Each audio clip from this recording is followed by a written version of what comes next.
আসসালামু আলাইকুম সবাইকে। আশা করি সবাই ভালো আছেন। আজকে আমরা এইচএসসির রসায়ন প্রথম পত্র ক্যালকুলেটর দিয়ে কীভাবে আমরা পিএইচ নির্ণয় করব তা দেখব। দেখা যাক। এখানে আমি পাঁচটা টাইপ লিখে রাখছি পিএইচ এর। এই পাঁচটা টাইপ শিখলে তোমরা খুব সহজেই পরীক্ষাতে যে কোনো এমসিকিউ আসুক তোমরা সহজেই ক্যালকুলেটর দিয়ে বের করতে পারবা।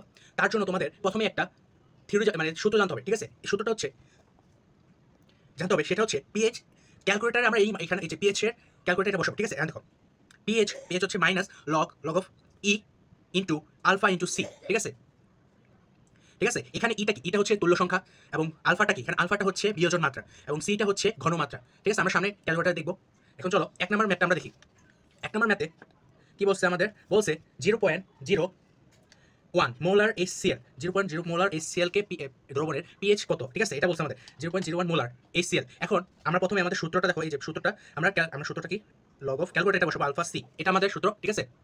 এখন আমরা চলো ক্যালকুলেটর বসাই, অন করলাম। এখন ক্যালকুলেটর দেখো, আমরা মাইনাস লিখবো। তোমরা আমার কাছে আছে FX 9991 ES প্লাস, তোমরা যাদের কাছে MS 100 MS আছে তারও একই, কোনো সমস্যা মানে ক্যালকুলেটর দুটোতে একই প্রোগ্রামের, ঠিক আছে? তোমরা 100 MS দিয়েও একই পদ্ধতিতে বের করতে পারবা।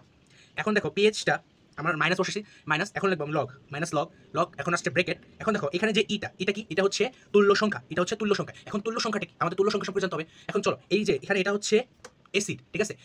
এসিডের ক্ষেত্রে হাইড্রোজেনকে আমরা প্রেফার করবো, এবং ক্ষারের ক্ষেত্রে আমরা OH কে প্রেফার করবো। সবসময় মনে রাখবে, ঠিক আছে? এসিডকে আমরা হাইড্রোজেনকে প্রেফার করবো, এবং ক্ষারের ক্ষেত্রে আমরা OH কে প্রেফার করবো। এখন এসিডে হাইড্রোজেন প্রেফার করতে হবে, হাইড্রোজেনের সংখ্যা যতটা হবে তুল্য সংখ্যা ততটা, ঠিক আছে? এটা সবাই আশা করি বুঝতে পারছো। হাইড্রোজেন, তাহলে এখানে HCl এর তুল্য সংখ্যা হবে, HCl এর তুল্য সংখ্যা হবে 1, তা আমরা লগ ব্রেকেটে 1 বসাই ইনটু। এখন দেখো আলফাটা কি? এখানে আলফাটা কি? আলফাটা হচ্ছে বিয়োজন মাত্রা। এখন পিএইচ নির্ণয় করার ক্ষেত্রে তোমরা যখন ক্যালকুলেটর বসাবা তখন সবসময় বিয়োজনের মাত্রা বিয়োজন ধ্রুবকের মান হবে, বা বিয়োজন মাত্রার মান হবে সবসময় 1, ঠিক আছে? ইনটু, এখন ইনটু দিলা ঘনমাত্রা। ঘনমাত্রা এই যে আমাদের এখানে ঘনমাত্রা দেওয়া আছে, ঘনমাত্রা বসিয়ে দিই, তাহলে 0.01, ঠিক আছে? এখন আমরা ইকুয়াল দিলে আসে কত? অ্যান্সার দেখো, অ্যান্সার আসছে 2। আশা করি বুঝতে পারছো। তাহলে 1 এর অ্যান্সার কত আমাদের? 1 এর অ্যান্সার হচ্ছে আমাদের 2।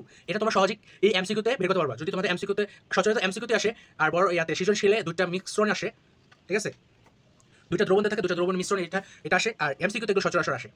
আশা করি বুঝতে পারছো। এখন 2 নাম্বারটা দেখি আমরা, 2 নাম্বারটা, ঠিক আছে? আমরা 2 নাম্বারটা দেখি। এখন 2 নাম্বারটা দেখো, আমি এটা কেটে দিলাম। এখন 2 নাম্বারটা দেখো, 2 নাম্বারটা আমাকে বলছে 0.02 মোলার H2SO4 দ্রবণের পিএইচ কত? আমাদের পিএইচ বের করতে বলছে 0.02 মোলারের পিএইচ H2SO4 এর, ঠিক আছে? এখন আবার একই মাইনাস লগ।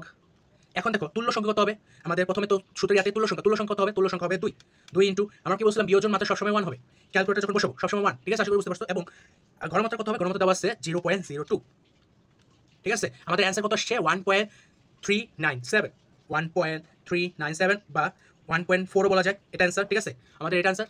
এখন আবার চলো 3 নাম্বার আমরা দেখি, 3 নাম্বার ক্যালকুলেশনটা।